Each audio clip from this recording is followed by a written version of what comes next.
Hello,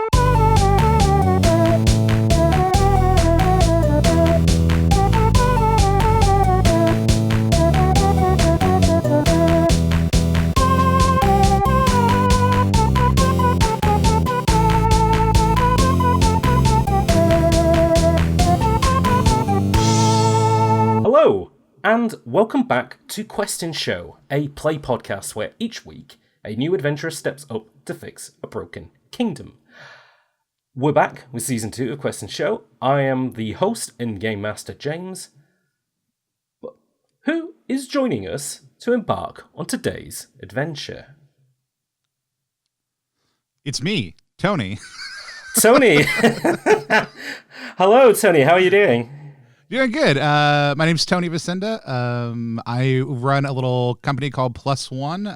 We are a funny little brand that does tabletop game design. We do beard and skincare alchemy, and we make content that reviews other people's games. So things like actual plays, interviews, reviews. And I love games, and I'm super excited to be here. No, I'm super excited to have you. You're the first person that we've had on who is in the skincare business. So tell us a little bit about that. What's the crossover with that and tabletop stuff? Here's the deal.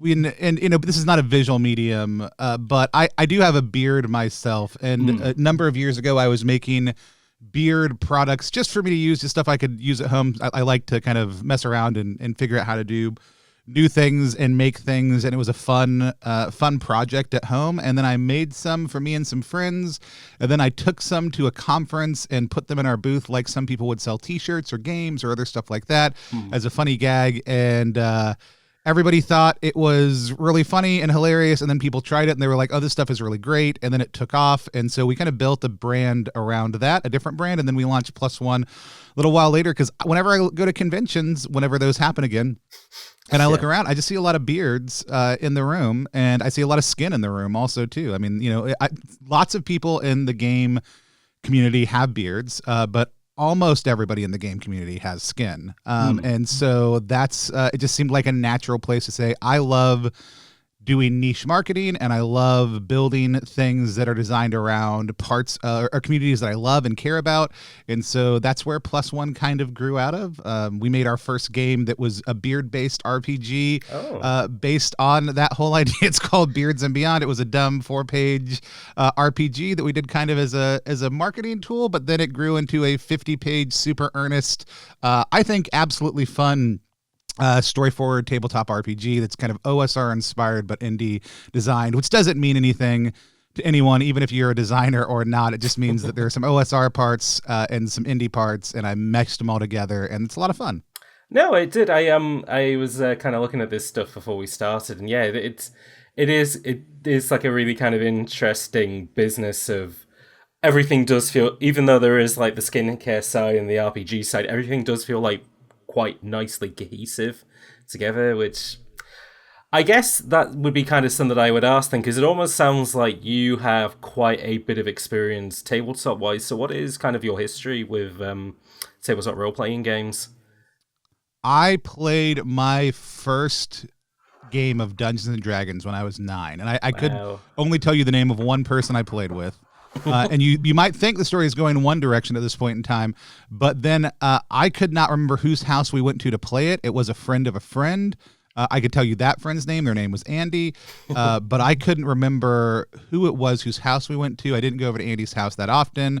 It was a brother's copy of a box set, so it wasn't like it was one of ours, and it was not something I had access to. When I was in high school, I asked my mom, hey, could you get me some Dungeons and Dragons player manuals? And every single time she went to the game shop, they were sold out for some reason. Now, was my mom mildly infected by the satanic panic of the South? Very, very possibly. It seems illogical as an adult to think that they just didn't have them every single time she looked at this game store that I knew sold them regularly. But I actually mostly played board games growing up. So, and I played them by the rules, so they weren't horrible.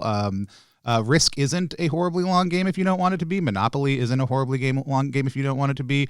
But I loved board games. I got super into Steve Jackson games, which I was a man in black, which is their demo agent group. I have a background in outdoor education, so I was doing a lot of pro social games, or what a lot of people would call low ropes or community building games. Okay. I would run weekend retreats that were basically low key LARP, where we would pick a theme and then build a bunch of development pieces around that were all gamified experiences to walk people through a narrative and help them discover new interpersonal or organizational management skills. And around that time, because I was working with Steve Jackson Games and doing play testing and doing demo work and doing other stuff like that, I started playing GURPS.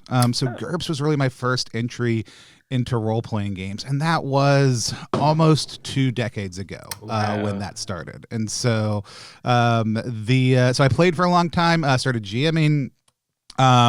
Loved other indie systems, never really developed because of that a strong love of Dungeons and Dragons, though I do love what it has done for role-playing games. I liked some of the crunchiness of 4th edition. I really enjoyed 3.5. I think 5 is fine. It's never been my game of choice to sit down and play. I love crunching new ideas and doing new things and finding new ideas and putting them together in weird and interesting ways. And my major question is always, what kind of experience are people going to have when they sit down around a table to play this game? I am always designing the interaction at the table, not the mechanics of the game itself, which is a weird lens for role-playing games sometimes. It's interesting, though, because, yeah, obviously with a lot of kind of game design stuff, you almost sort of start at the point of, what do I want to put in it? What do I think would be cool? What would, what do I want to elicit? Rather than, what kind of atmosphere do I want to create with this? What kind of tones and what kind of moods do I want to go for? So, no, that is like a really interesting way of approaching stuff. I mean, it is funny though, like, my role-playing experience doesn't extend that far back, funnily enough. But I'd like to think that that's kind of the nice thing about role-playing games, though, is that, like, people have all kind of different experience levels, because they're essentially coming in and you're all, for an hour or a few hours, are all agreeing to this rule set that you're going to play by. Almost like anyone from any background can kind of get into it and, really, make something of it, which I think is like the most exciting thing about like that as an art and as a medium, really. I always think the biggest question people have to ask whenever they decide if they like or don't like a system is, who was I playing it with when I played it? And is it possible that maybe I don't like the system, or did I not like my experience of playing it? Because ostensibly, though, my wife says this and it hurts down at the core of my being whenever she does it. She will sometimes say, well, you're all just playing make-believe. And I'm like, oh, I mean, it's true. Yes, we are. But there's a level of agreement between the players, hopefully, when you sit down to play a game. If this is the type of game we want to play, this is the type of fun we're trying to have.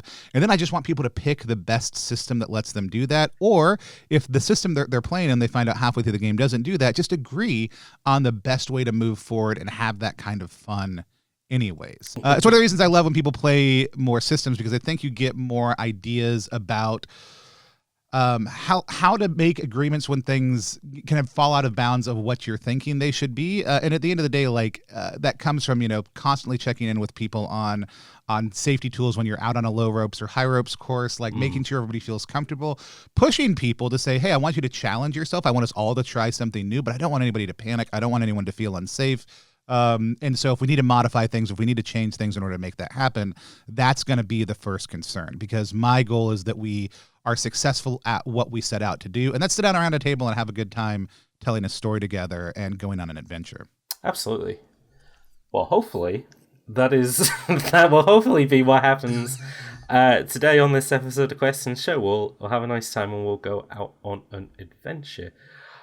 Before we start doing that, though, and this is more for the people at home who, depending how many episodes they've listened to of Quest and Show, this might be their first episode that they're listening to because you're on it, Tony. They might like your stuff and they want to know, what's this project that you're involved in. So, essentially, how this works is, before we started recording, I asked Tony to come up with a character who will be tasked with solving today's episode issue at hand. And over the course of the adventure, I'll describe settings, characters, and situations. And then it will be up to Tony to basically tell me how they'd like to proceed with their actions. And most of the time, these won't be challenged, but there may be opportunities where you'll want to take the advantage, such as get the drop on someone, or parlay for a better deal. Or times where you might have to defend yourself, either through a little bluffing or combat. And during these occasions, Tony will be asked to roll 2 6-sided dice. Have you got your dice ready, Tony? I do. Let's see if I can get a little Foley here with a little bit of rolling. I love dice rolling. Ooh, look at that. Fancy. All right. Yeah, we're picking that up. Very nice. All right. By the way, before we started, did you want to do like a little lucky roll to see how maybe we might get on? Do I want to do a lucky roll to see how I might get on? Yeah, do a little... I mean, I can do that. Okay. That sounds so ominous. What if I roll bad? Oh, it doesn't... well... What if I'm unlucky? Well, we won't know until you roll it. That's what I mean. I guess that's true. Let's find out together. Yeah. Oh, well, I rolled an 11. So. Tony, you've been probably the luckiest person so far who I've asked to do that. Most people either get a mixed success or a failure. You're starting strong, I think. I think that bodes well for how this adventure might go. So, no, that's pretty good.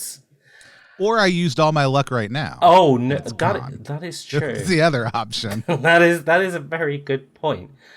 But obviously, depending on what role you get, we can also factor in small advantages that you might have going into a situation, such as the gear or special abilities your character might have, and then we'll add numbers to the final result. We may also take numbers away, depending perhaps if your character is in a very bad situation, or maybe they've been hurt beforehand. So there's advantages and disadvantages to hold this thing, and yeah, essentially high numbers lead to great results, and low numbers...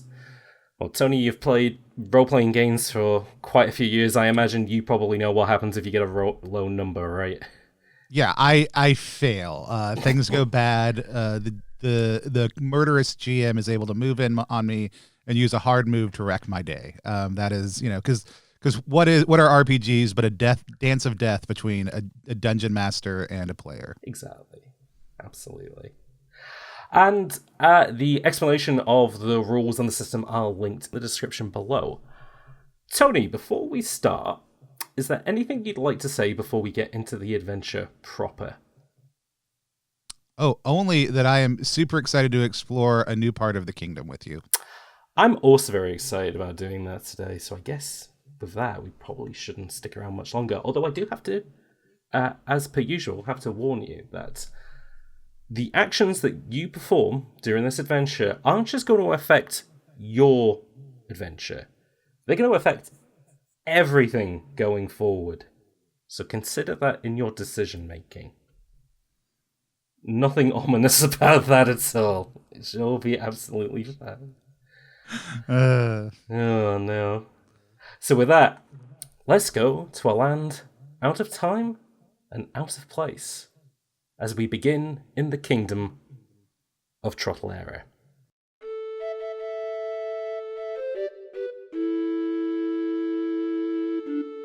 But today we're actually going to start...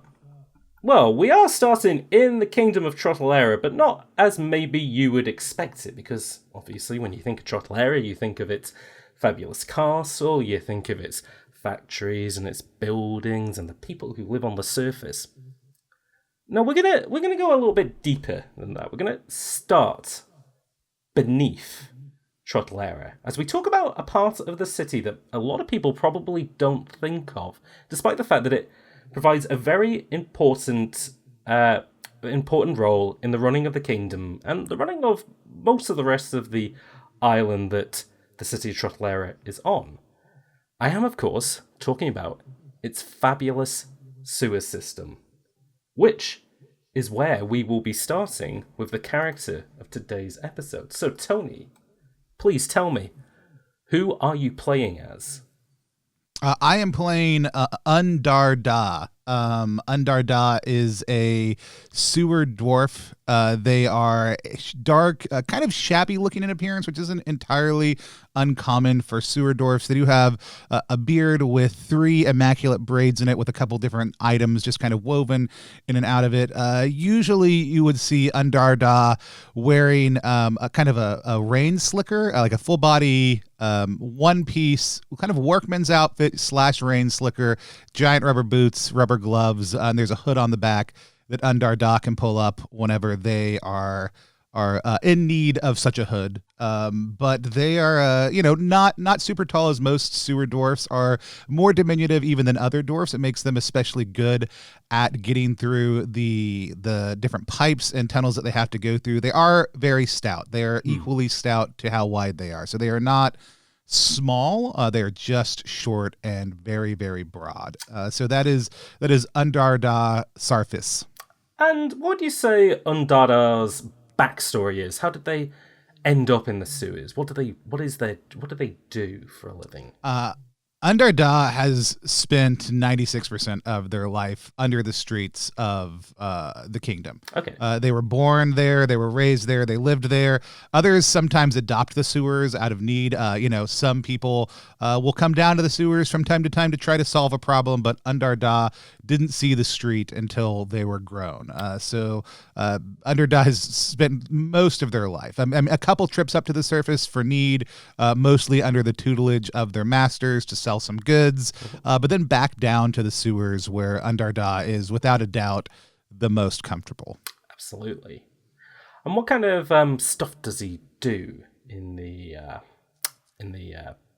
sewers?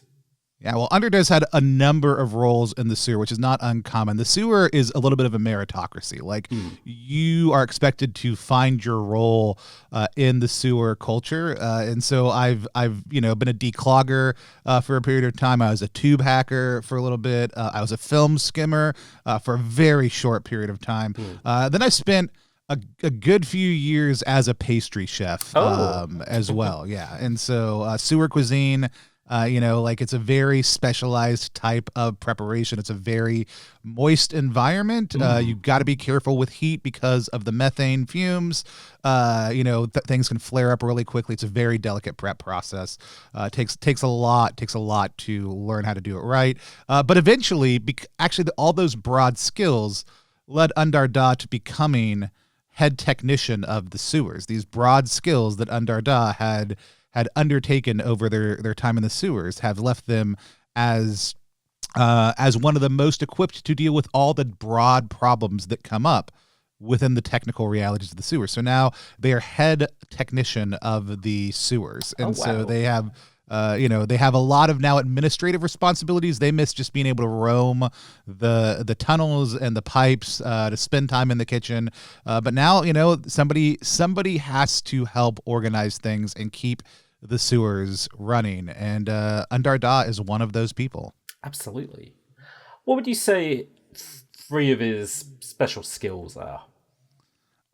He is very intuitive. Like, if you don't learn how to navigate the sewers by feel, you get lost at a very young age. Sometimes never to be found. It's one of the reasons the sewer dwarf population is so small. You also very good at tinkering, just because of all the different roles that Undar has taken on over time. Undar is what friends call him. So, and then sewer cuisine, obviously, from my time as a pastry chef. That's another big skill of mine. What is their expertise, or more so, what's their special something that they defines them, do you think? They have a deep love of the critters and the creatures that you find down below.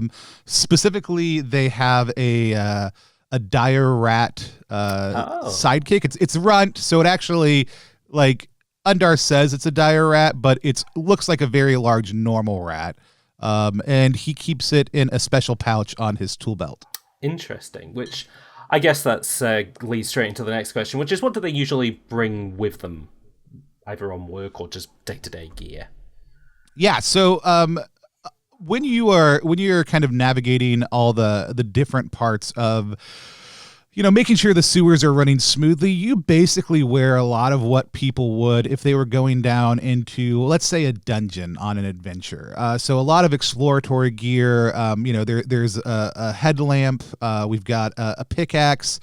We've got a 10-foot pole. We've got some rope.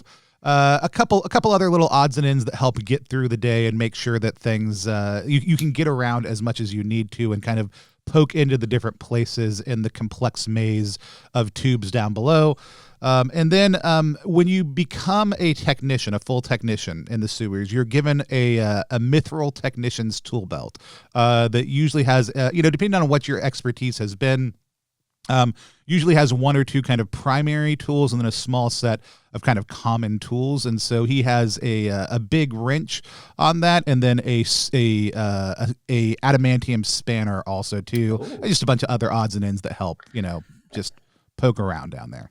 Excellent. So he's very much the right man for the job. The job being, of course, sewer work. Then Yeah.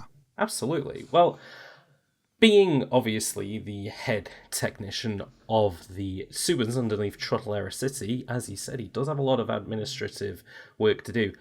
One of them being his tri-annual contract negotiations with King and Queen Hemlock of Trottelera City. So, how does he usually get to the surface? What's his means to do so? It depends on what part of the city in the kingdom I'm going to. Usually I will just come up to the nearest manhole, and it just I make sure there's no one on it first, because it is really, like, people have fallen in before, and Undar and the other sewer dwarfs, we know how to make it around down here, but retrieving a fallen in citizen of the kingdom from down here is one of the last things we want to have to do, and it can happen quick if you're not careful. So Undarda tentatively kind of pokes up a manhole typically. However, for the triannual negotiations, there's a bit more of ceremony to it. There is within the castle a special golden manhole that I come out of whenever this is happening. Now, I will say I do the same thing, and there's also a button next to it that I am supposed to press whenever I come out, but it's very embarrassing, and I do not like the fanfare that goes off when I press the button. You pop your eyes then out of the golden manhole and do see the familiar sights of a dark stone room around you. You do see the button that you do need to press for fanfare and realise, okay, yep, this is that time again. And you do give it a press. Surprisingly, Yes. This time there is no fanfare behind it. Something seems a bit suspicious. There is a door, of course, out of this room, which usually somebody will open up for you and let you in, but no fanfare, no one has turned up. So what would you like to do? I'm going to get out and open it up and kind of brush myself off and adjust the tool belt. Yep. And I'll go over, open the door. Hello? You stick your head out and you shout hello. The hallways of Trottelera Castle are a lot quieter than you remember. Last time you came up here, you had guards walking back and forth, formation. That does not seem to be the case at the moment. It almost seems relatively quiet here. That said, you do notice that there isn't a speck of dust anywhere, so it has recently been cleaned. It's just not as occupied as it used to be. Have we noticed a significant decrease in cloggages or sewage activity coming out of the castle recently? You actually have. Yes, that is absolutely right. Essentially, for the past... Because over Christmas and over the ceremony of Pratt's birthday, the Prince of the King and Queen, you do notice that there is more activity that comes out of the castle. Not the case this year, suspiciously so. And you did hear some news and rumblings that there may have been a change in management in the surface world, but not much more than that. So perhaps this might be related to that. You might need to look for somebody who can tell you a little bit more, I think. So I'll keep on walking down the hallways, and hello. The sounds of you shouting out hello eventually does catch the attention of two people who very quickly you hear the sound of armor jangling as they come round. How much do you remember kind of the people who live and work in the castle? I have been up here once to do this before. I have had to come up on a few other minor events, but I have talking to different people every single time, and I have no idea. Okay, so these are who is who. These are two completely different people to the last time you were here. Not that you really remember them, and they do look at you, this small, stout sewer dwarf, and one of them pulls a whistle out of their pocket and blows into it. The other one tries to pat around on their person and then says, Stop right there, don't move a muscle, you're not going anywhere. Okay. I'm supposed to be here. I pressed the button. I hate pressing the button. I did it anyways. What button? What button are you talking about? The button at the golden portal? The guy looks completely confused, but seeing that you're not being immediately violent, he instead goes to grab a pair of handcuffs. Whoa. I'm here on Kingdom business, and I'm going to pull out my my head technician, paperwork from Sewer Dwarf Union 1030, okay. And flash it at him. Tell you what, let's do first roll of the game, I think. Roll 2d6, and we're going to add 1 for, obviously, your experience and your backstory, which is the paperwork. And we'll add another one as well, because you do have a technician's tool belt, which does corroborate your story. So we'll add 2 to the final result of this. Yeah, making a fake badge, that's easy. Making a fake technician's tool belt, that's hard. Exactly. That's going to give me a 9 total. Very nice. The guy kind of looks at you and he's like, we've had a spate of break-ins recently, so we are going to have to put the handcuffs on you, but we're going to take you to somebody who can corroborate your story, okay? You had a bunch of people breaking in through the sewers? Well, not through the sewers, no, through other parts of the castle, but you can never be too careful. I mean, I guess it sounds like y'all can't be too careful. All right, I guess go ahead and put them on me. You put your hands out then, and he slaps a pair of cuffs on them, and he's like, right, we're taking you to King Pratt then, and you can explain yourself to him. Wait, King Pratt? Yeah, so as you are brought through the castle, you do kind of see, to the left and right of you on the walls, there are bits of information that kind of fill you in about what has happened recently, which is about half a year ago, your King Brennan, who you remember, this tall and very stout beastman, and his wife, Queen Manon, disappeared. There was a search party put out for them by their son, Prince Pratt, who was looking for his missing parents, but nothing really seemed to materialize. And unfortunately, this kind of ended up happening around the same time that a lot of economic and social issues were kind of cropping up in Trottelera, which all kind of came to a head, funnily enough, around Prince Pratt's birthday. So, in order to quell the people of Trottelera, he decided to put himself in charge. He has now made himself the king of Trottelera. At the same time, I guess this explains the lack of proper paperwork lately. It sure does. It also explains the fact of why nobody knows why you're here. Pratt ended up firing all of his father's old advisors because they basically left him to his own devices when he was trying to keep the country running, and he decided, no, I'm bringing in my own people on this one. And none of the advisors were kind enough to tell him that, oh, by the way, now and again, you're going to have to deal with the people of the sewer and the sewer technicians. So look into that, sir. But you are eventually brought into the throne room then, and to the left of you, you see the paintings of the Hemlock starting at Uriel, and then they get smaller and change shapes, until you recognize a face before the last 3 Hemlocks. That is Gustav Hemlock, who famously helped bring infrastructure into Trottelera City and helped with the development of the sewer system underneath it. Essentially, he's got the biggest picture downstairs. Oh yeah, I bet he does. He's got an alright picture up here, but I'm sure he's got a very nice picture in the sewers. Yeah, it's right behind my desk. We give it a slap on our way out the door every day too. Fantastic. And then it's his son, and then it's his son, Brennan Hemlock, and then eventually it is Pratt Hemlock, who you then see sitting on his old father's throne, writing paperwork until you are brought in front of him.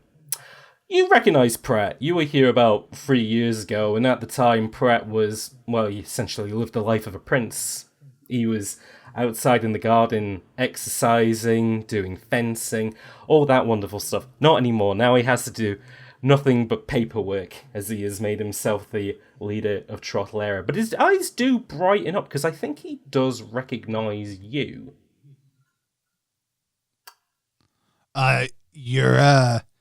Your Majesty, and I kind of like give a wave of my two kind of manacled hands and a appropriate bow. Oh, I remember you. I think you're Dudar, right? Undo, right? Undarda Sarfice. Oh, Undarda Sarfice. Oh yeah, I remember. Oh, I didn't realize that was. Oh, you got me there. I didn't realize that was his fun name. That's very good. Oh, Undarda. Oh, I do remember you now. Oh God, it's been what, 3 years? It's been I mean 2.5, because I was up here for the the last negotiation, and then I was up here when there was a pretty bad clog. We don't have to get into the specifics. Oh gosh, no. I think you remember what happened, but yeah, it was pretty bad, so I had to come in for that one. Oh right, okay. Oh, did nobody tell you about what's happened up here? No. People usually send down a notice in the pneumatic tubes when there's big developments. I heard your parents went missing. No one asked. Did anybody check the sewers though? I think we had a look down the sewers a little bit. We didn't really find anything at the time. No evidence of that. I mean, if I had I could have asked you if you had seen them. Have you seen them? I have not. I have not seen them. I've not. I mean, we weren't looking for them. We could have been, but we haven't seen them either. Oh, okay. Well, I was looking for them pretty hard for a while, but then, a lot of stuff kind of poked their heads up in Trothlera City and the rest of the kingdom. So, I think people are expecting me to kind of pull my trousers up and lead a little bit. So, even though I do miss them a bit, I still need to find them. But unfortunately, there's just so much going on Undarda, and like I said, we did send stuff down the pneumatic tubes, and we even sent somebody the other day to talk to the sewer people. Did they never turn up? They did not. And I don't think we've seen anything in the tubes. Like, we've set up reports, but we haven't seen anything down in like the last 6 to 8 months. He looks at his new advisors then, and they all kind of they all sort of look confused because. And then they whisper to Pratt and they said, "No, we've been sending stuff down. No, we have been doing stuff." And he's like, okay. Undarda. I mean, do y'all know how to use the tubes? Like, it's not what I would call an intuitive process. Oh, no, I know. That's why I've hired people to help me out with that, because I wouldn't know what lever to pull or what button to press. It's all very, there's all a lot to it, but apparently we have been sending stuff down, but it's not, I guess maybe it's just not reaching the right people. You're a sewer guy, right? Yeah, I mean, head technician of Sewer Guild 1030, commissioned by your father. I mean, I'm happy to help however we can. It's our job to keep things running. If there's a backup somewhere, we should take care of it, especially if it's been months. Yeah. Because the pressure will build. Oh God, yeah, and that'd be. Oh yeah, we have. Oh yeah, no, I don't even want to think about that. Undarda, follow me. We might need to hash this out. All right. That is 100% why I'm here, even though I didn't know this is the type of hashing we would be doing. Okay. He brings you then into the Hemlock Library where a lot of planning happens. At no point has he noticed that your arms are still in front of you and you're still in handcuffs. As he is. Well, here's actually what I would love to do. Sure. If possible. I would love to make a tinkering roll to be wearing these handcuffs, but not actually be restrained by these handcuffs. Absolutely. Roll 2d6 plus... Yeah, we'll add 1 for tinkering and we'll add another 1 as well because you're in a pretty good situation for this. So add 2. That is going to be 8 plus 2 is 10. Very good. Yep, so you have loosened the manacles then, and you could take them off at any point, but just for... I don't know, just to keep up appearances. Yeah, they are like... Yeah, I don't want to be rude. No, of course not. In any way, shape, or form. Absolutely. Pratt is pushing across bits of paperwork and stuff like that, and he goes, so, we did send a guy down a couple of days ago called Ricky Business who was gonna have a look at something that had happened down there, and I think we did mention go and speak to the sewer technicians, but...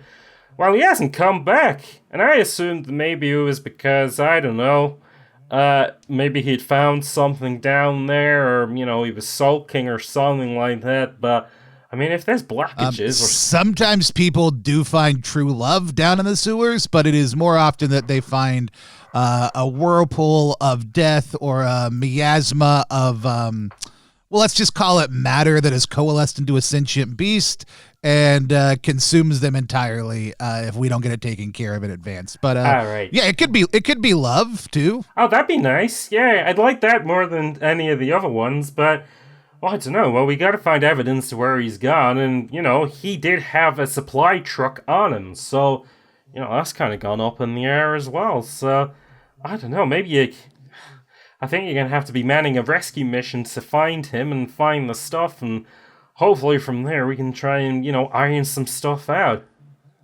I mean, it won't be the first time we've had to do it. I mean, usually we get a pretty fresh start on it, but sometimes we don't know for a couple of weeks when someone's gone missing. So, I mean, I'm sure we can work it out. No, well, that sounds great. As he pushes a bit of paper over to you. So we sent him to just outside the kingdom where some of the runoff pipes are. Section C, Section 3, Section B.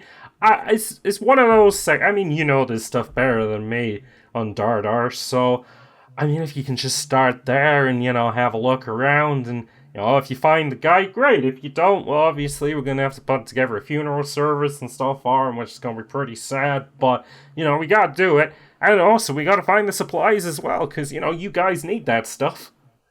Yeah, it has been getting a little bit of lean down there, but I will say I did put together a little something special. These were your dad's favorites, and I handed him a wax paper wrapped set of our brown baked biscuits. Oh. And they have a certain look to them that isn't entirely appealing, but his dad always made a big deal out of how much he loved him whenever I would bring him up. Brennan Henlott was a big fan of those snacks. Roll 2d6 plus sewer cuisine. There isn't going to be like a big downside to this. This is more so if you can get something extra out of baking or buttering up. So I rolled a 9 plus 1. Oh boy. Pratt kind of looks at them then like a little bit because Pratt is like, his dad kind of had like a kingly shape to him. He was big and he was very broad and whatever. Pratt's just kind of more of like a bit of a jock, essentially. Like, last time you saw him, all he did was exercise and stuff like that. Mostly because when he was a little boy, he had a bit of a weight problem, mostly from eating treats like this. But he's looking at it and he's like, well, I am king now, so Dad did like these a lot. He puts those biscuits in his mouth and he starts chewing on them. Oh, and his big blue eyes, they light up. Oh, he's liking these a lot. He hasn't had sugar in years as he looks at you and he goes, you don't have any more of these, do you? I could certainly make another batch. We probably will have to find the supplies first. That was really the last little bit of extra we had. Oh, don't worry about that. I can give you extra supplies. Hey, and listen. And he kind of fruits around in his pockets. He hands you a small bag of gold as kind of like a Thank you for the snack. If you need anything from Trotler City or whatever to help you, use that, alright? Yeah, I mean, that's, for sure. Alright, cool. Oh, well, good luck to you, and, hopefully you can come back alive so you can give me more of those sewer treats, alright? Yeah, I'll whip up a couple things if I can. Oh, brill, alright. So, Pratt has given you a starting location. He is giving you a name, and he has given you a rough description of what this guy looked like. He was a noble elf, tall, blonde-haired, wore a lot of red, essentially. So that should hopefully make him easier to find in the sewer system. And his name was Ricky Business. And the supplies that he brought with him were kind of stuff, food. Well, food supplies was one of the main things, but also like, repair equipment and materials and stuff like that as well. And he started at a pipe system just outside of the city limits, a runoff pipe. So, before you head off, is there anything you want to do to prepare? Anything you want to look at or get more information about? Is Ricky Business a new noble, or is he an established noble who I would have met before? He is a new noble. Okay. I would maybe ask, maybe not King Pratt. He seems busy and maybe potentially not as helpful as I want. Are the other two still around? The two guards or the yeah, they can be. So what do you guys know about Ricky? Ricky Business? Oh, well. Yeah. I mean, what do you want to know about him? I mean, is he, why did he get picked to go down into the sewer? I mean, I love it down there. My experience is a lot of people don't want to go down there. Usually they'll just drop the supplies off at the edge of the runoff pipe and then send a pneumatic tube down to say hey, I dropped him off, come and get him. And I just didn't know. I mean, does he like sewers? Was he looking for love? Tell me his biz. Well, he's not much of a fan of sewers. Not sure about love. Does like money though, and I think that was the reason he did it. Pratt was looking for somebody who would go down there. He wasn't too keen until Pratt basically matched what he was asking for, and well, he got half up front, and then he was meant to be getting the other half when he came back, but, well, that hasn't happened. All right, so it's looking less like love. Love can't change a person's heart, though. All right. Well, thanks. Maybe on the way out, I'll stop by a bakery goods supply store and spend some of this gold on some additional basic supplies for baking goods. Okay, in that case then we will change those gold coins into baking material then. So you now have additional baking material which you may be able to use during the course of this adventure. Which is what every good adventurer needs. Exactly. So, do you want to start where Ricky Business started, or do you want to... I don't know, you are the sewer technician. You may know other ways to get to maybe where he started. So how do you want to approach this? First things first. Mm-hmm. I want to go check the pneumatic tubes and just see if the settings are right, because, I mean, as far as I know, these guys could have just been shooting their missives up into the air instead of down into the ground. Very true. You are sent into the pipe room then of Trottelera Castle. It is where it is one of the huts just outside, actually. You do have a look at the pneumatic system, and as far as you can tell, everything is right as rain. Okay. On their end. I'm going to check just the pressure on all the tubes. I'm actually going to manually open all the tubes and make sure the pressure flow feels right. You notice that the pressure in this all the pipes and all the settings in this room pressure wise are correct, but you do notice that the airflow coming back from the sewer feels a little bit weak, as there may be a blockage. All right. Does that tube pass through the same section that Ricky Business disappeared in? Yes. You All would right. have to go a little bit deeper in from where Ricky Business started, but eventually those pipes do meet up. Okay, that's that. Yeah, I'm just thinking. Yeah, Yeah. I'm thinking like, okay, like I'm just looking for the bigger picture here. Of It course. sounds like there's some sort of pretty ominous blockage down here. So, I'll, I'd send a message down, but it's not going to get there. Yeah. And who knows how many are already down there. So, no, I think after that, we'll head out as under the Main Street sewer line until we get to that area. So, like, I will go back into the sewer. Okay. But I'm not going deep. I'm basically just following the street level paths. Works for me. You find yourself back in the comfortable return of the sewer system. There. Oh, I just breathe it in for a second and let it kind of soak back in.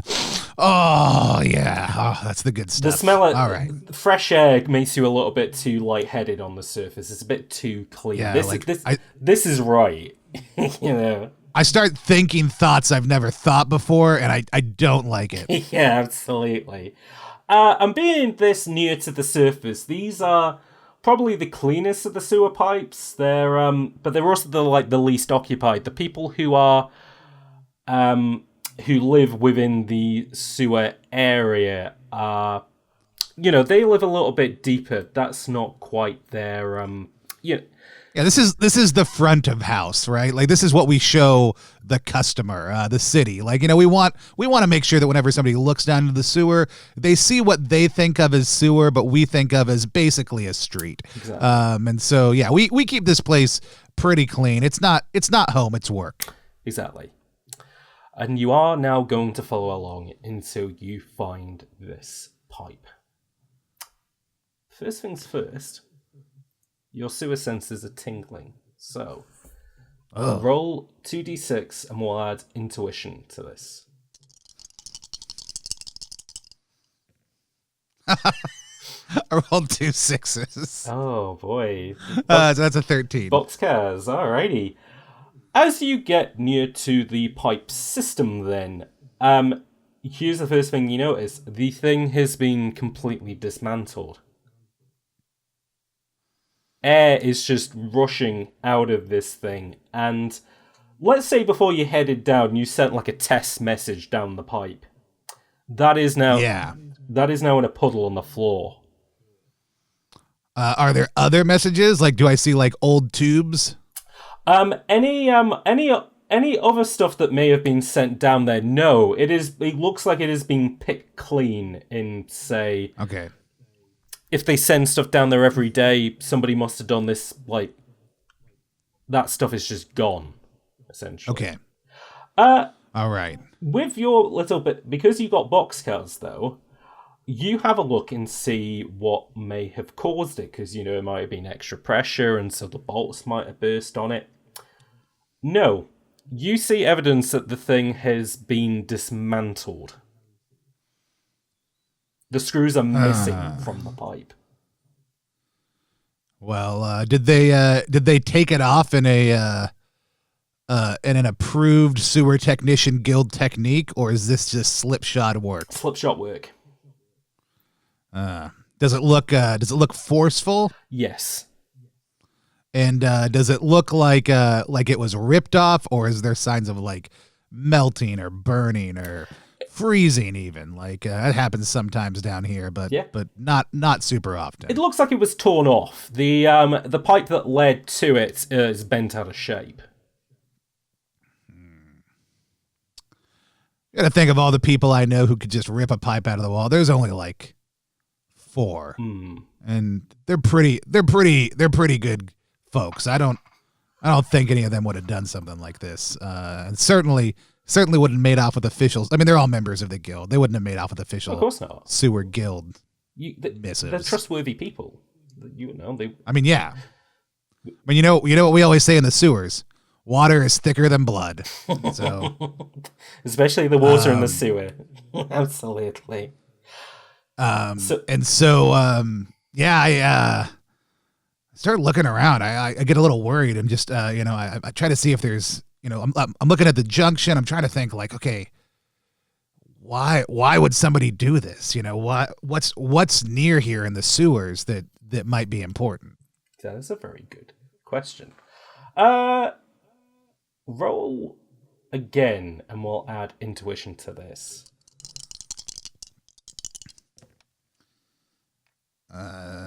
Intuition is going to make a 7. Alrighty. You notice that along the walls and along where that pipe was ruined, you do notice scratches on the wall. But because you rolled a 7, you don't get a very good idea of what these scratches belong to. But they're very large. Okay. I pull out Glint, my rat, and I look at his eyes. He squeaks at you.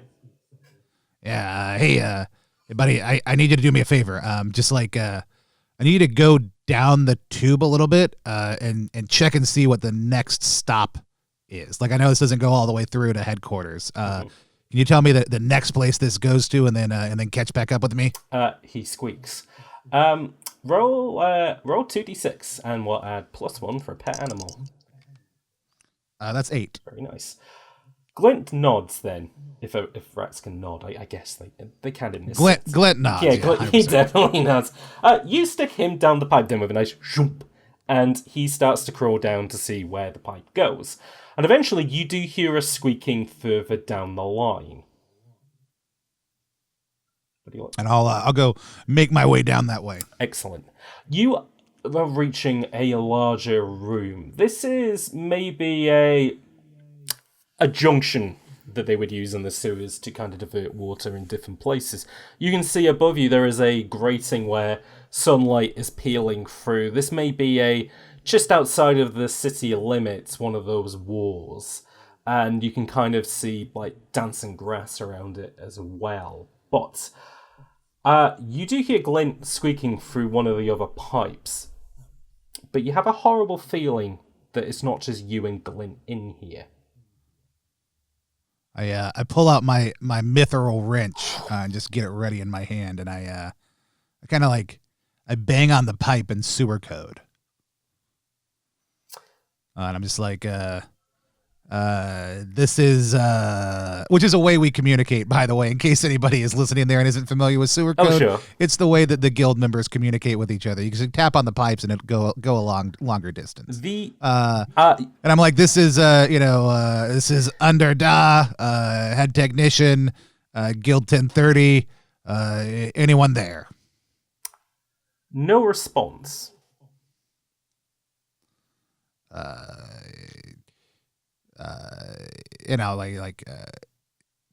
Jimmy, is that you? Ricky Business? Are you there? Jimmy, I know you can rip a pipe off, but I don't think you did this. I know you're mad that you didn't get your last raise, but you're already at Union Max. Roll 2d6 to prepare for something. Flat roll is 9. Oh boy. Okay. You are knocking then on the pipes. You're trying to get sewer code out. Like, Ricky, you there? Jimmy, you there? Is anybody there? But as you are doing this, you hear the sound of wet footsteps next to you. Fortunately, before this thing gets a chance to lunge, you step out of the way. And I whip around and flip on my headlamp so I can see clearly. Oh, this thing, the moment you spray it in light, it ducks out of the way. It is moving towards the darkness. Do I recognize this thing at all? Roll 2d6 plus intuition.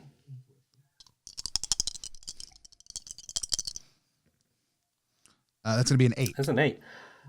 It has the tail and the shape of a very large rat. Glint. Glint. I think we're going to need a bigger wrench. Glint squeaks from the pipe that he's in. I get to her release valve and get out here. I'm going to need you, Glint. All right. That's what Glint's going to do, and you're going to prepare yourself with a bigger wrench, yeah? Well, I don't. I actually have my biggest wrench out. Oh, so, no, so, oh, boy. I'm not in great shape Oh, here. no. Okay, so you want to maybe find a way out of this situation, then? No, I'll put the wrench back and I'll grab my pickaxe. All right, okay. So do you want to just try to prepare for another if this thing tries to get another attack, you want to try and defend yourself then, yeah? I've got my back to the wall. I've got my pickaxe up. I may, if I feel like I can make it to the light, coming in through that grate, I'm going to try to make my way to the light because this thing does not like the light. Nope. And that is where I want to be. Okay, roll 2d6. That's a 10. Oh boy. You manage to get your way. Not only do you manage to get that pickaxe in your hand, but you also manage to get away to that light. Basically, a nice big blue circle around you now as you kind of stand in this illuminated area. Also with a lamp on your head as you're kind of looking back and forth.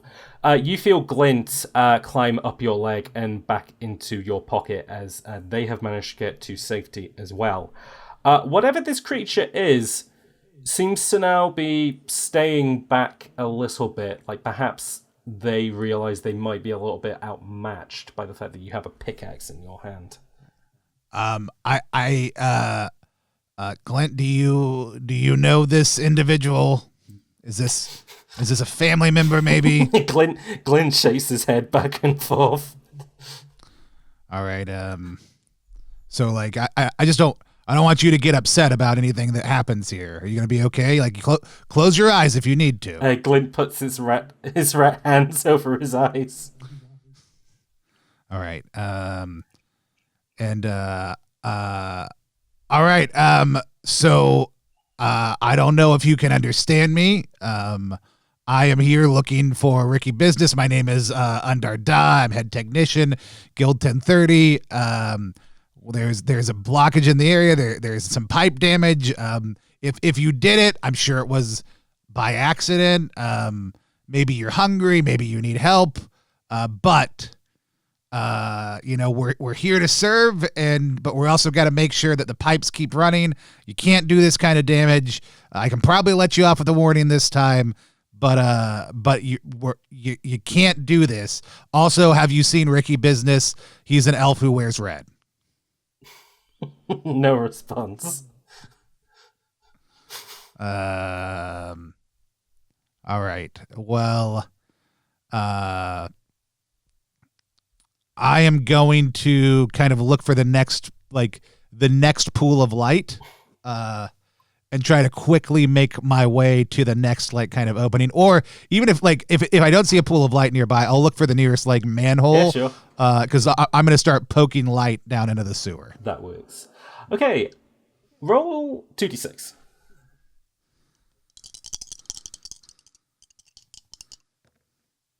That's a 6. Oh boy. You decide then that whatever this creature is maybe still might be in this area, it may not be. You're not going to stick around and find out any longer. But you're going to head towards a next source of light, perhaps the next junction. As you venture into this junction, you notice something quite unbelievable. It is an enormous rat's nest, bigger than perhaps... It's far bigger than anything Glint or any of his family could achieve, if they had months or years to do so. No, this is gigantic. They've been using bits of sheet metal and stuff like that, to kind of cover it up.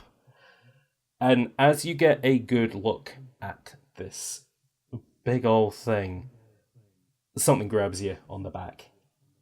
It's now rodeoing you.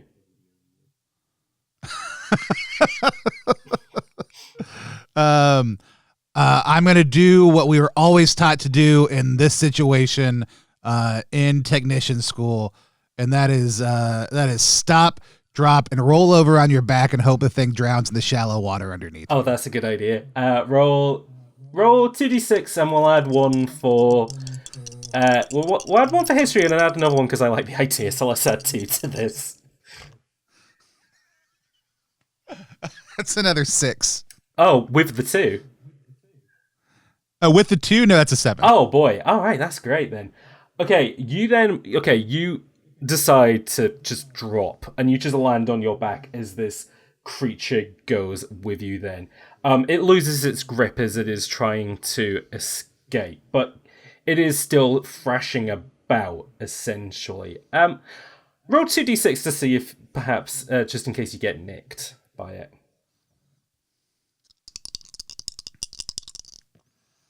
I rolled an 8. Okay, you do get a small scratch across your shoulder. You can either take 1 harm or...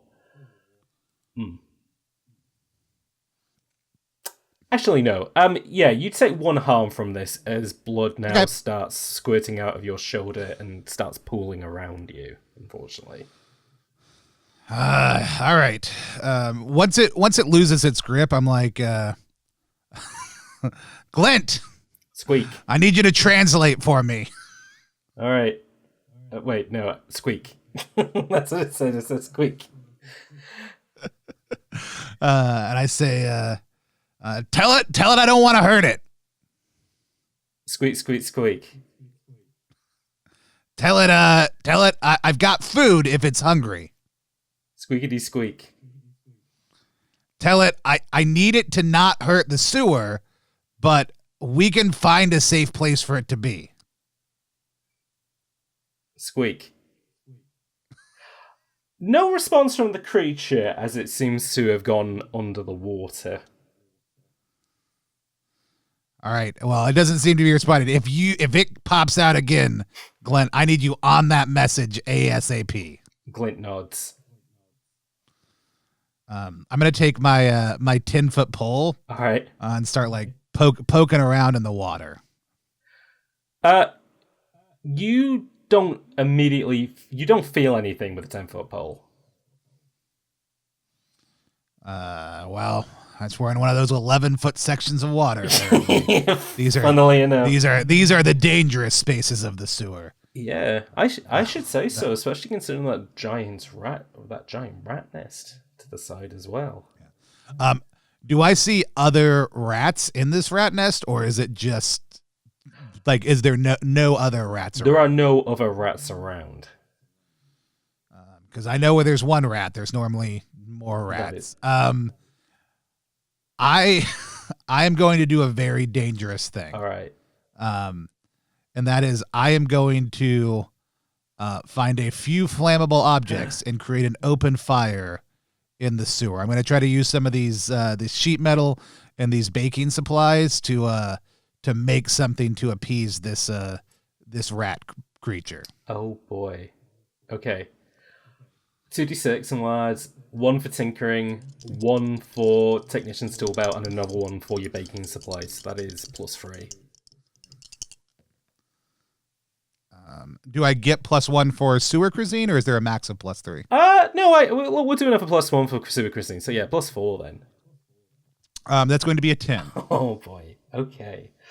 And what was the intent? What was the intent of this? I am making I'm starting a fire. I am making like with some of the sheet metal, a cooking surface, and then I am making scum griddles, which are kind of like a frittata, but made mostly with moss and whatever you skim off the top of the water. Okay. It's seasonally the flavor changes a lot. Oh, absolutely. You don't see anything from the rat that jumped on your back, but you do start to hear squeaking coming out of the rat's nest. And eventually you do see beady eyes sticking out of the thing. Quite a lot of them, in fact. Oh, man. Are they like smaller beady eyes? The beady eyes are about as big as your eyes. Oh, I meant, are they smaller than like the rat? Do these look like they're the same size as the rat creature? Yes. Okay. I'm just gonna keep on like as I'm finishing, I'm gonna start like tossing I'm flipping them up a couple times. I'm flipping them over, and then I'm flopping them over towards the rat nest. Okay. Like not in, but near. You see human-sized rat paws push like stretch out, grab them, and then quickly retrieve them. I'm gonna start like doing a little bit of a trail back towards me as I'm making Oh, these like you're doing a trail of Reese's Pieces from the yes. from the rat's nest. You see little faces, and I'm singing an old an old sewer song about that, you know, everybody assumes is a joke, but it's about the giant rats that live here and how they'll carry off your baby. It's a lullaby we sing to children on a regular basis. You see rat faces poking out as they sniff for more food, but then they do see you, and they immediately they're just pulling their faces back. They're too afraid to engage. I say, hey Glenn, go over and tell him it's okay. Glint goes out your pocket then and wanders over and starts to squeak at the door. One of the rat faces pops out and says, I'm afraid I don't speak rat. Oh, well, I kept on calling out and no one answered. Yeah, I know. Okay. Didn't want to answer. Well, now I feel a little embarrassed. I feel a little specious. I'd like to apologize. That's okay. Apology accepted. There was some recent sewer damage. I came down here to repair it. And I mean, like I you have a beautiful home y'all have made here. I cannot have you damaging guild and city property though. But I mean, I'm happy to help in any way we can. The guild is here to serve all the denizens of the underneath. Okay. Says the rat person, popping its head out for a little bit, looking over at you, and then pulling its head back again. You get an idea that the creature that attacked you was probably one of these people. Did y'all? No one's in trouble. Did y'all damage some pipes recently? The face pops out and goes, no. Like they would have had these inside of him, and I'll hold up the tube canister from the test message I sent down. Oh, the face pulls back and he's like, I don't even know what that is. I've never seen that before. What about you guys? Have you ever seen that? No, we haven't seen it either. You get... What does my intuition tell me? Your intuition tells you they're lying. Okay. Well, like I said, no one's in trouble. I do have to fix it. You know, I don't know if y'all know. I don't know. Do y'all know what? Do y'all have jobs? Like, do y'all? I mean, like, I don't want to assume you don't work hard. Obviously, you've built this beautiful place. You're taking care of each other. I mean, there's a lot of work that goes into building up a home and a community. But are y'all familiar with jobs? They've gone very quiet as you ask them if any of them. So it's the idea that like you do something and then I give you griddle cakes or things to make griddle cakes or shiny things that you can use to exchange for things to make scum griddles. Okay, like what? Mostly climbing through. I mean, like, you could do whatever you want. I mean, you know, like, there's no limit to what you could do. I was a baker for a little while, so I made things like this for people, and they would give me these shiny things. And I used to cut. I used to the tube that someone broke. I used to have to do that and then put in new tube parts. I used to have to help skim things out of the water to test for different levels and presences of chemicals and substances and materials. We don't need to get into what kind of materials exactly. It's not a really appropriate talk for the table.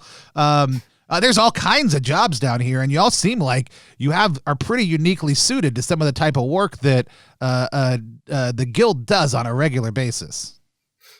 You hear like rat chattering, And then their like appointed spokesperson sticks his head out again. I thought y'all didn't speak rat. What's that? Oh, well, no, they're all talking in hushed tones to one another. Oh, you just hear them. I hear them chattering with each other. I got it. Their appointed person sticks their head back out and he goes, "Oh, I don't know. That sounds like a lot of work."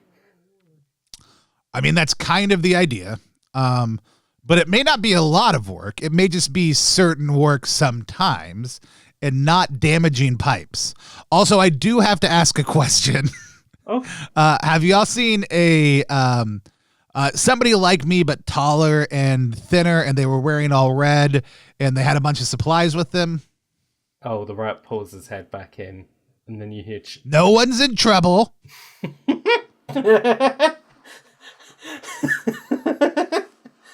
The rat puts his head back, his face back out, and he goes, "Oh, I'll never hear to somebody like that. I don't even know what red is." Your intuition is telling you this guy is still lying. Yeah, you see this stuff that's coming out of me right here?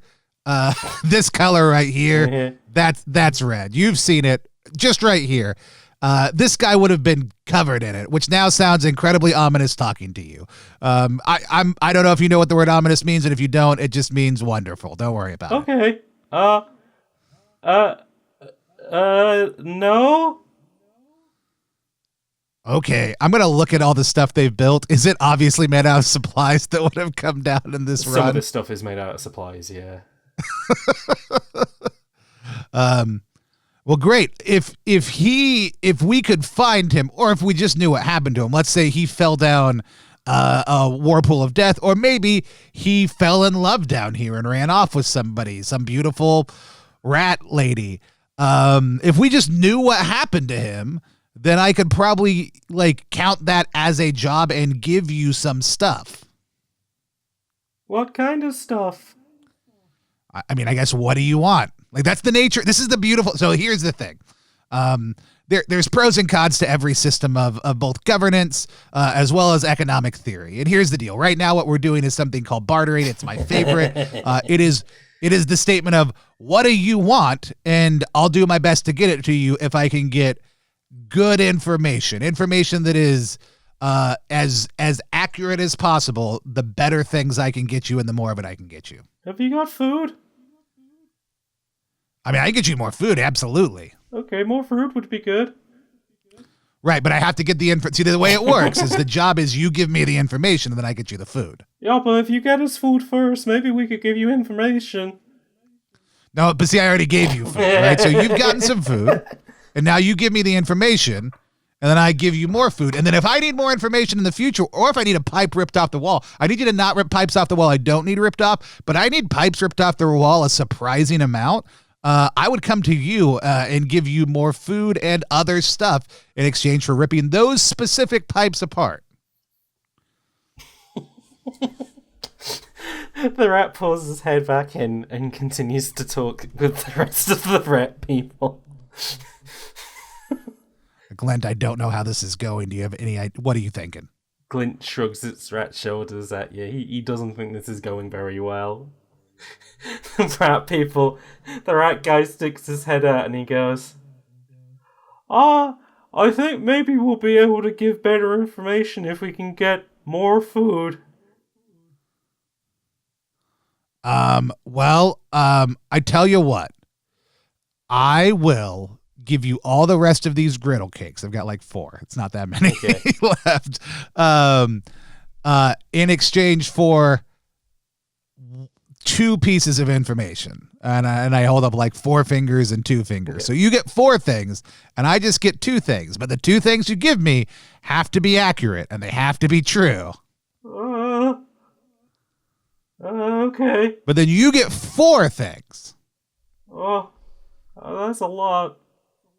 4 is a lot. You're getting a lot out of this deal. Okay. Okay, alright, yeah, I think I can do that. All right. So I need to know what actually happened to Ricky Business, the guy who was wearing this color, and I point at my shoulder where it's horribly bleeding, who came down here, and, he had stuff like this, and then I point at the different parts of what they built that are made out of the obvious supplies that they have stolen. Well, you see, I want to imagine at this point, have you been just kind of like edging forward towards the rat's nest, kind of like getting a better idea of what's going on? I mean, like, if I think I can get a better angle as far as what's happened inside, looking inside to see if I can see any sign of Ricky, then absolutely. Tell you what, let's say because of the griddle cakes, that's absolutely what happens. Roll 2d6 and we'll add +1 for intuition and +1 because you've kind of opened the deal here. That's going to be a 10. That's 10. It's not a very large rat's nest, but here's some information that you do get. There's the one rat guy that you're talking to. There's maybe about 9 other rat people behind him of various shapes and sizes.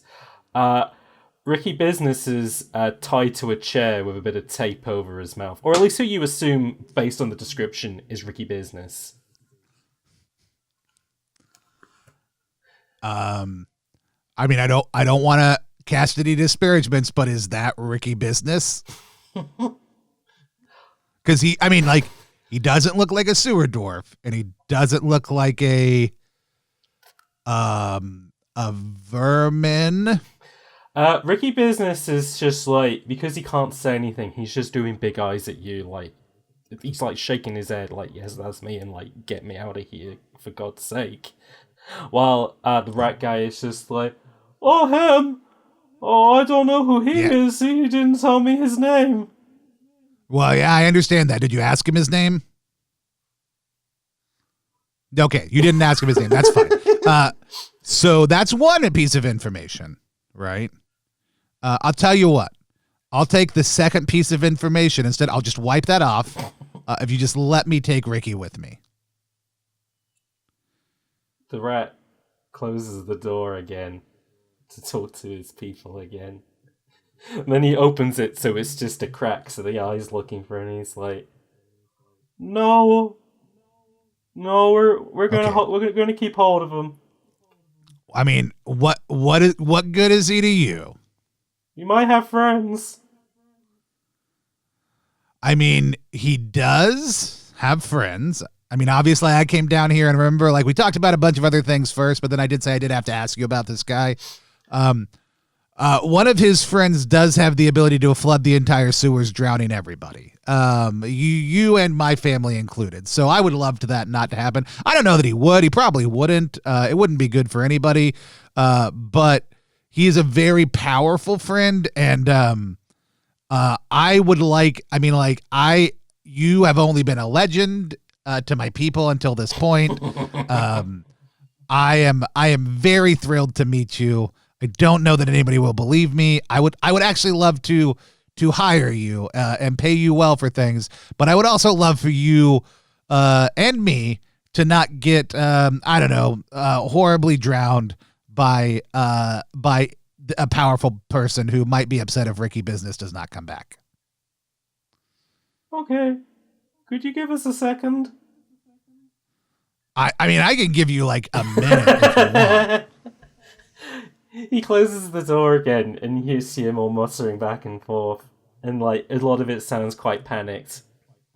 And then he sticks his little face back, and he goes, "Could you like stand like 3 foot away from the door, please?" Can I stand? I can stand 3 feet away. Wait, I'm gonna stand 6 feet away from the door. But okay, yes. you do stand away from the door then. Okay, the rat looks through the door at you. A second later, the door explodes open, and you see 10 rat people just escape this enormous rat's nest. Is Ricky still in there? You pop your head in, and Ricky Business is tied to the chair still. I'll cut him free with. I'm sure I have a small sharp device with me of some sort. You pull the tape off his mouth and you cut him free. And it didn't think I was going to get out of that one. Oh, good thing you managed to get them talking for that long. What happened to the big one? The big one, I don't know. I tried to drown one of them. I saw. Were those not the big ones? Oh God. Oh, okay, that was probably the big. Okay, that was the big one then. Oh, well, good job, chap. Oh, really saved my bacon there. Yeah. Let's not make a lot of loud statements about food until we are not near an area infested by giant rat people. Yeah, good idea, my man. All right. But yeah, you do notice that the supplies they sent down have just been turned, like they've just been incorporated into this nest. There's like no getting them back. Yeah. I'm okay with Oh, that. sure. I'm 100%. I mean, like, I don't begrudge people their needs, especially mythical creatures I didn't know existed until this very moment that I was terrified of as a child. Oh, of course. Like, that's fine. Yeah. So, His Royal Majesty sent me to come find you. I will say, I don't know that you're gonna get the other half of that gold. And I point to the supplies. Oh, well, I'll see about that. If anything, Pratt owes me double for the hell that I've been put through. Well, I mean, you also didn't complete the task. I don't know. I'm just a worker. You're a fancy noble. I'm sorry, sir. I probably shouldn't be explaining how things work to you. You surely know better than I do. Do you feel capable of journeying back to the castle with me? I don't know. My legs are awfully sore. I'll be clear. I'm not going to carry you, so you can stay here or you can walk. Like, those are your choices. Your noble ship. Oh God. Okay. Twist my arm while I do it, ship. Yeah. No. He can walk absolutely fine. I think he was just hoping that you would carry him back to the castle. Yeah, I know. I knew exactly what he was hoping. It's not my. You don't get to be head technician without learning out who wants to work and who doesn't. And nobody I've ever met with "sir" in front of their name is particularly interested in working. And so I will find like a potato sack and smear some of my blood on it and be here. I heard you like red. And give it to him to put on. Fantastic. And so you're gonna bring him back to Trotler Castle then, yeah? Yeah. And as we're making our way back, I'll do like a temporary patch job on the pneumatic tube. Okay, yeah, that sounds like a good plan. So, all right, so the pneumatic tube has been fixed up. Then you can't see any evidence of where the rat folk have gone, including the one who fell in the water earlier. So that's something you'll probably need to explain to your guys back at base, I would think. Yeah. Well, my next message is gonna be like a 3-tube message. It's not gonna be. It's gonna be your normal one form. Requisition. Hey, go do a permanent fix on that pipe. It's going to be we're going to have some new policies and procedures in place. Oh, I would have to think so. But, no, you managed to talk good old Ricky business out of that hostage situation. So that's pretty good. That wasn't the way I was expecting things to go, but that is pretty good from there. So I guess, well, I mean, you managed to get back to the castle safe and sound, I would think, from there. So was there anything, like, extra, like, is there anything you want to say, like, to Pratt in order to, like, tighten things up a little bit? Well, we have to finish our normal triannual contract negotiations. Oh, of course. And I do feel like I'm in a pretty good bargaining position right now. Because not only did I find the guy, I don't have the stuff to make him the biscuits right now, but I will promise monthly biscuit deliveries. But I also do need now to double my staff because I can't send people out alone on work anymore. Yeah. In that case, then I think. No, actually, I think you're in a very good position to argue this. So I think Pratt will promise that to you. Like, even though the kingdom's a little bit stretched in a couple of different directions at the moment, they are going to start putting more people, not just on sewer duties, but even kind of like guard duties down there to kind of keep an eye out for this stuff. Do you explain the rat person problem to him, or I don't think I explain that they are an issue? No. I don't think I make them the bad guys. I think it's a misunderstanding. I think it's, because I essentially do believe it was a misunderstanding. It's not of course. me, Absolutely. deceiving His Majesty. I would never do such a course. thing. It's that it was absolutely a misunderstanding. When two cultures interact for the first time, man, this is actually kind of the best we could hope. Oh, absolutely, for. Yeah. If anything, that went very well, I think, considering the circumstances. And so I think I kind of explained it that way. But I think if we're looking to, so there's that. But I also ask if I can say that I would like to contract the ability to contract. I just work it in very vaguely into the contract that I want to be able to subcontract a few specialists. Okay. And then I will go back a couple days later and in the rat nest area post up a few contracts offering them regular supply drops, essentially just in exchange for not breaking pipes and not hurting people.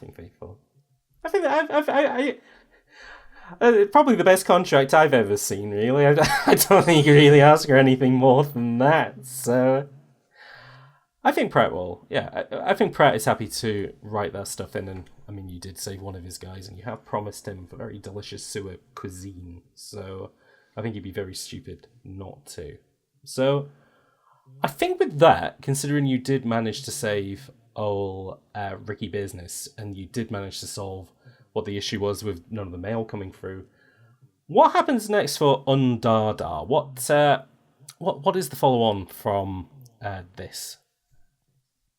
I think Undarda really, he still doesn't like going up to the surface, and unfortunately, I think it doesn't really want more responsibility. Like if Undarda could spend his days repairing pipes and fixing problems and cooking scum griddles for rat people, he would be perfectly satisfied. But responsibility is best thrust on those who do not want it, and Undarda understands that. And so I think unfortunately this causes a promotion for him to not just head technician of the 1030 guild, but head royal sewer liaison also too. So I don't have to just do collective bargaining for my guild now. Every 3 years, I have to come up for annual guild meetings with royalty as the primary representative of all the sewer guilds. Oh, no.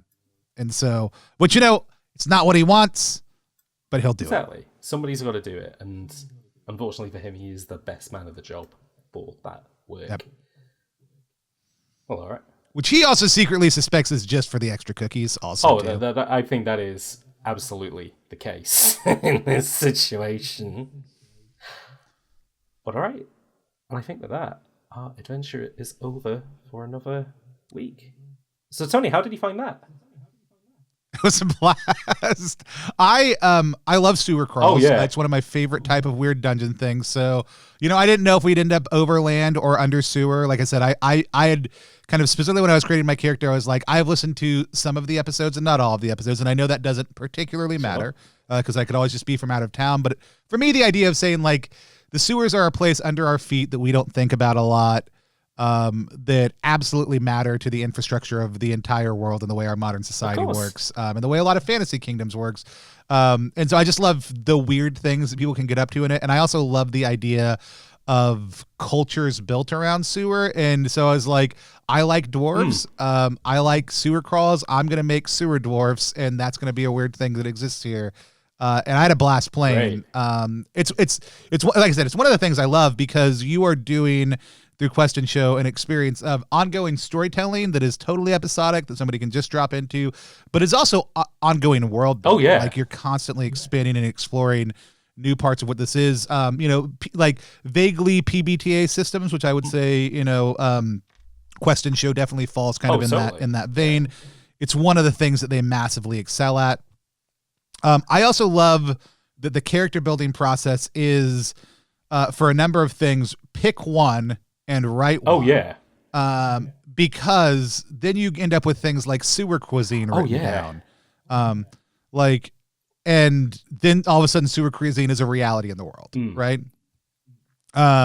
Or technician's tool belt, and all of a sudden there is a position and a guild and other things that matter in the structure of the kingdom just by the writing down of one item on your loadout. And that could have been, technicians, or it could be signature weapon, and that weapon is the sword of the, unworthy hero or whatever. No, exactly. And then all of a sudden you've got to figure out what that is and why it exists. Like, I love it. And I love that you've created a setting for it to happen like very episodically and one at a time. Oh, sure. And be totally also encapsulated in a small space of one ongoing narrative that you're recording for the world. So, I mean, like, as soon as Nevin told me about Question Show, I went through and I started checking it out and looking at it and got very excited by it because I think it should be. But I had an absolute blast playing it. And I think for people who are looking for like an experience of, this is what I do, by the way, for anybody who's listening right now, my whole stick is like, I love reading other people's games and then saying what I love and then saying who I think should check them out. If you're listening right now, I think you should not only go listen to all the rest of these, but check out the actual video about you talking about how you made the game, why you made the game, because I think it achieves all of its goals. But I also think for people who are looking for a 2-player role-playing game system, though this could be played with any number of players, but it's really solid and tight for 2 players, that it's a really great thing to do, especially if you don't have regular people you're playing with.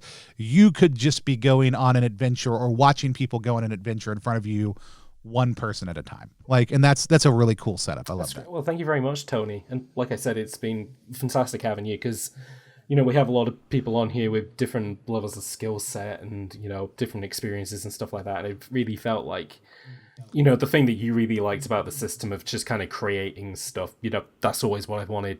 That's always what I want from Question Show is having more people add stuff to the world. Because, we got sewer systems, we got sewer guilds, we got like, there is a lot of stuff that's going to come out of this, which I'm really excited to see how that goes. I also just love that there was a moment at the very beginning where you were like technically I was in the GM role for like 10 seconds and you were because you were like, how do you come up?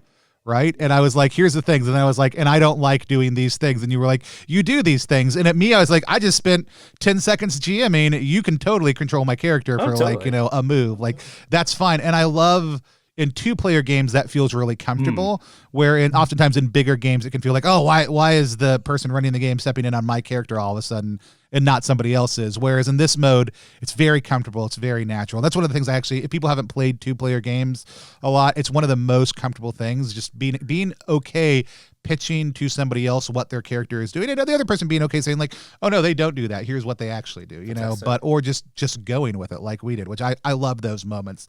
They're some of my favorite. And so, but yeah, no, I thought I had an absolute blast. And I actually have a question. Yes. So I know you're kind of like, what are your, like, do you have long-term hopes for Question Show? Like, do you want to build out the kingdom to the point where you could be like, hey, if you want to play Question Show in this setting, here's a bunch of weird NPCs or characters or other stuff we've created on the show that you can reference or add or drop in? Or is it just the content side of things, which I think is also beautiful? I think it's more so, I really love the kind of the system that we're using, but I mean, it's kind of, as you said, it's like, it's a really solid system for if people wanted to kind of do back and forth, one-on-one gameplay, and also, a kind of a rotating cast and stuff like that. There is that opportunity that if people wanted to create their own world like Trottelera, and that they absolutely have the opportunity to do so.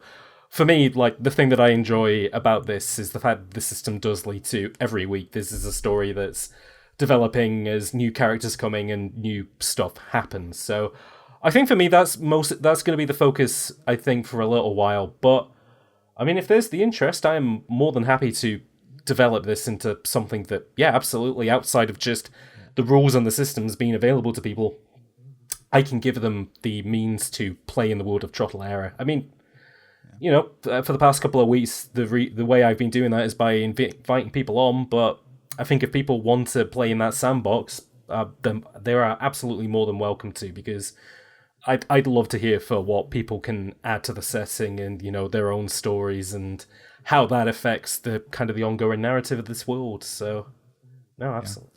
And one of the things I will say, like out of the system, this is a weird insider design baseball thing. So there like I said, the dice rolling mechanic it's very PBTA, Sure. right? Like you added in more of a critical success reality on it, but like, which is not a critique. I love PBTA. It's a great system to design, and especially exactly for what you're doing it with. But it actually feels. This is not just because of your accent. Very British. Oh, sure. And the British part about it is really the skill forward part. Like, I don't have powers. I mean, you could write then that I can cast fireball or whatever, like,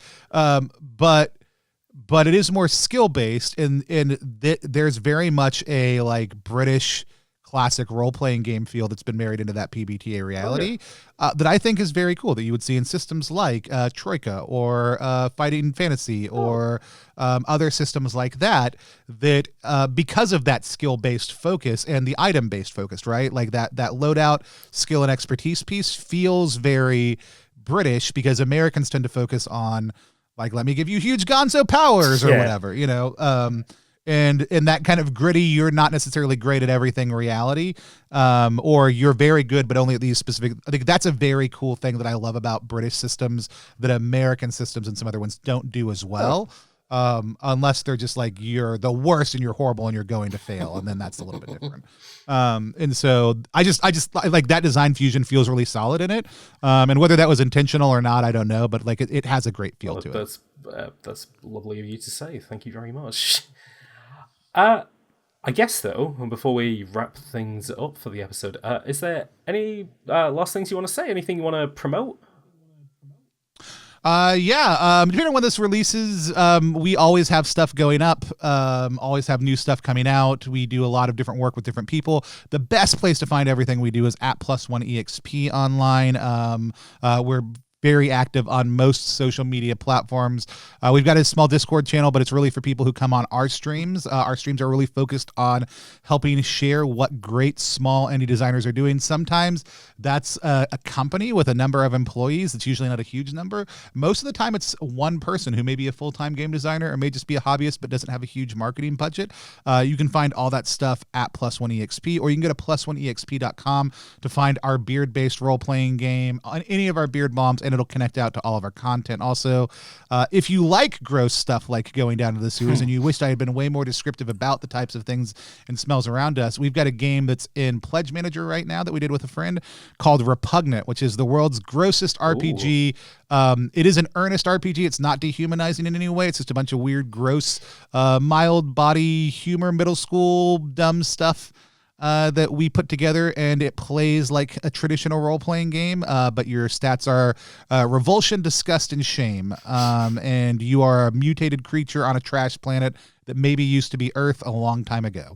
And so it's an absolute blast, but we've also got other stuff coming out all the time too. So at +1EXP on social or +1EXP.com. That's great. Well, thank you very much again for getting involved, Tony. Yeah. Looking forward to it and can't wait to hear what people do next. Here's the last thing I'll say. Yeah. Somebody play a rat person now. If you're listening to this and you come on the show in the future, I want to know what happens to the rat people. And the only way we're 100% sure going to find out is if somebody goes back into the sewers, but hopefully does so as a rat person. Very true. Very good point. That's going out to the audience at home, potential players of Question Show. Let's find out what happens to those people.